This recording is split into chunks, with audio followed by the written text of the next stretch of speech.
Today we're going to be looking at a Weiss Schwarz deck profile of Spy Family. Today we're going to be looking at how your Forger, the mother of the Forger family, helps us end the game with her assassin skills. We're going to be looking at card choices and some of my rationale behind the deck. So I hope you guys like this video. Stay tuned.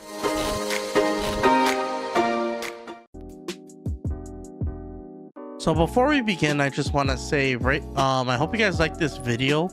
We're going to be doing more content with trading card games, not just exploring One Piece, Pokemon, Weiss Schwarz, but we'll also be adding on, like I said earlier in the year, like Yu-Gi-Oh, since I've kind of gotten back into it. Not really, like, not seriously, but I will be profiling my first Yu-Gi-Oh video in a long ass time. So if you guys like videos like this, I recommend you guys subscribe to this channel, also crack that like button, and keep an eye out for more content like this. So before I go into the deck list, I wanted to cover my rationale behind this deck. The point of this deck is to consistently just to compress your deck in order to field 3 copies of the Your Forger finisher and basically swing in with her, because she swings for essentially 2 instances of damage. The first one's going to be the burn 4, and then the other one's going to be the on attack, just the regular attack damage. So you're total attempting to hit basically 21 damage, because 7 per each card, so that's about 21. So you're most likely going to close the game if you try field the Yor, and I chose the Yor because she's one of my favorite characters. We've already seen the Lloyd one. I am going to be doing an update on it because a lot of things happened with that deck that I want to showcase. And if you guys want to see the Anya version of this deck, please subscribe to this channel, like this video, and comment below if you want me to showcase how the daughter of the Forger family closes the game. So without further ado, let's get on to the list, starting off with the level 0s. So we play 4 copies of the Assassin Yor. So if you don't remember from the previous list, she's basically your main beat stick going second. So what she does is when she reverses an opponent's character, you get to, just double checking, choose 1 brilliant character from your waiting room and add it to your hand, and then discard a card from your hand to the waiting room. So this is a free filter that essentially gets you a easy, like, selective salvage at level 0, and you get to just hand filter at the same time. Continuing on with the level 0s, we play 4 copies of the Yor Ricky. So what she does is when she comes into play, you get to reveal the top card of your deck if it's a Berlin character or the work call event. She gains, this card gains plus 2k, and then on play, also an on play ability, pay 1, clock yourself, search your deck for a level 1 or lower card. So this is your main red for the deck, and you have to be played as a 4 of. Next, we play 4 copies of this Lloyd helmet. So what this Lloyd does is, on play, you get to check the top card of your deck, and if it's a Berlin character, you can add it to your hand and then discard a card. And then an act ability is discard a card, sack this card to salvage any character from your deck, from your discard pile to your hand. So this is the helmet of the deck. It's essentially one of your main filters of the deck. So we play 4 of that, and we need it because we need it. We play 4 of that because we need it for the blue. Continuing on with the level 0s, we play 3 copies of the Telepath Girl Anya.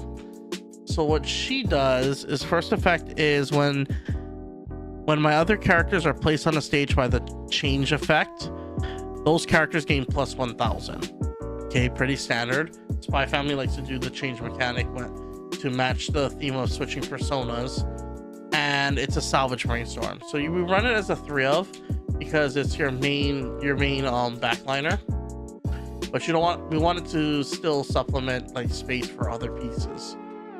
So continuing on with the logic, we play 2 copies of the Lit by Moonlight Yor.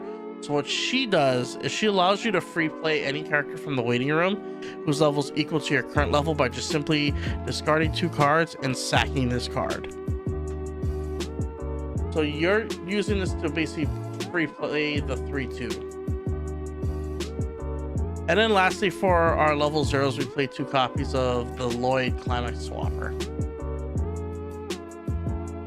Moving on to the level 1, we play 4 copies of the Nightfall, Fiona Frost, which pairs with the hospital staff Fiona.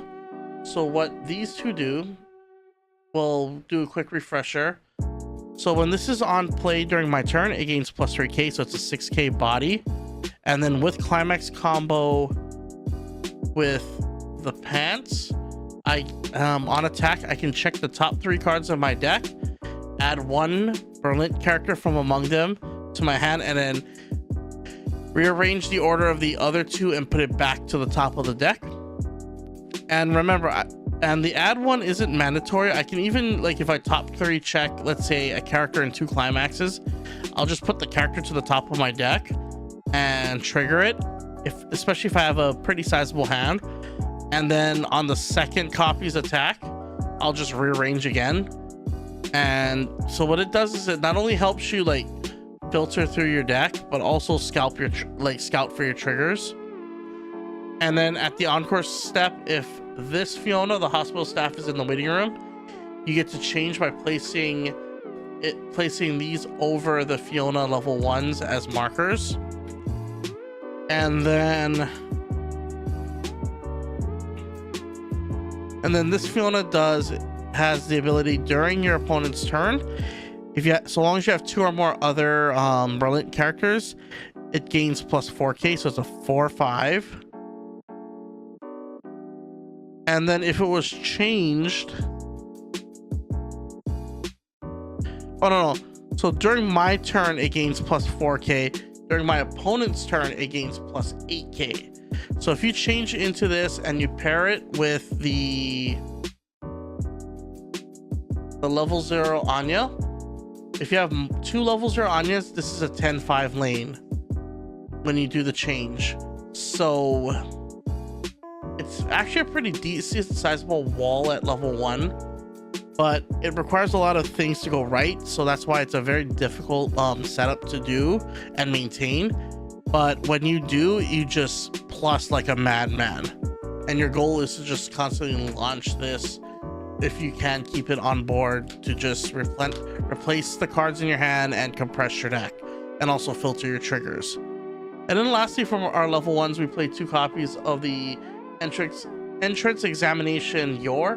So this is a 2k backup, but it's a 1/1, so as soon as you pay 1 to use it as a backup, you get to, if all our characters are Berlin, we get to blind stock the top part of our deck into stock. So we play 2 of that. And then now for our level 2s, I play 1 copy of the anti-change Anya, which is a pay to sack a character on board to do so. And then we also play the 3k counter Lloyd on reverse banish, or on reverse memory kick. And then another set of level 2s that we play is the Anya Fumio. So what she does is if you have 2 or more other brilliant characters, she gains plus 4k, and then it's a pay 1, discard 1, choose 1 climax from your opponent's waiting room, isolate that, and then they shuffle the rest of the other cards of their waiting room back into their deck. So this is your main decompression tool. When you should launch the Anya. And then the backliner of choice that I recommend is the Bond Forger, aka Mr. Borf, because not only does he give the Anya plus an additional 15 globally. But you can tap this card and then you get to sculpt you get to look at the top card of your opponent's deck and decide to either mill it or keep it there. So this helps you confirm potential cancels as well as sculpt for potential triggers. Okay, continuing on now with the level 3s. I play 1 copy of this early play, not even this early play, but this this level 3 Borf. So when it, or Bond. So when it comes into play, I get to reveal the top card of my deck. If it's a Berlin character, burn 1. And then when this comes into play, if I have 4 more other characters on board, I get to choose a character from my waiting room and put it into stock. And then when this card is front attacked, I can discard 1, bounce it to my hand. So this is just here for a free burn 1 and a free body to swing in. The other level 3s we're playing is the double rare Family Full of Secrets, Yor, Lloyd, and Anya. This card is actually just your early play that you use to heal. Since this deck doesn't run that many healers, this is actually your only healer. So you kind of rely on this to help heal down. So we just mainly played for the heal effect. And then lastly, for our level 3s, we play 4 copies of the Thorn Princess Yor. She pairs with the door, and she's basically last shot Xenon. If you don't know what last shot Xenon is, it's basically on attack. For this one, it's on attack, pay 1. If you have 2 or more Berlin characters on board, burn 4. So she'll deal 4 for the climax combo, and then she'll swing in for 3 or 4. So that's essentially 7 to 8 damage per copy.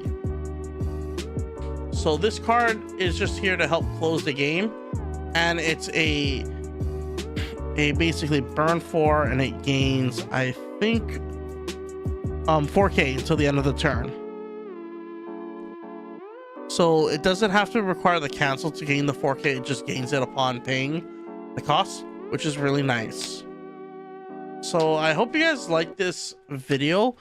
I will be doing another video on Spy Family in the near future, where I go over either the Anya finisher, if you guys want me to do that, or revisit the Lloyd finisher, because there's some new cards that I've been considering after testing the deck, and I want to try them out.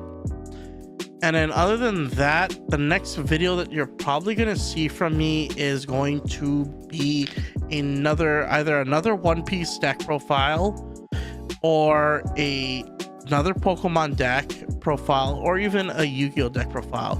So I hope you guys like this video. This is a pretty short one because it's pretty much a revisit. It's pretty much using the same cards from the 8 pants build, but I made some modifications to it to allow me to play the Yor finisher properly, and I made some adjustments with the deck overall compared to other lists that you may have been familiar with. So I hope you guys like this video. Don't forget to rate, comment, subscribe. Also crack that like button, and I hope to catch you guys very soon. Stay on point, guys. Peace out.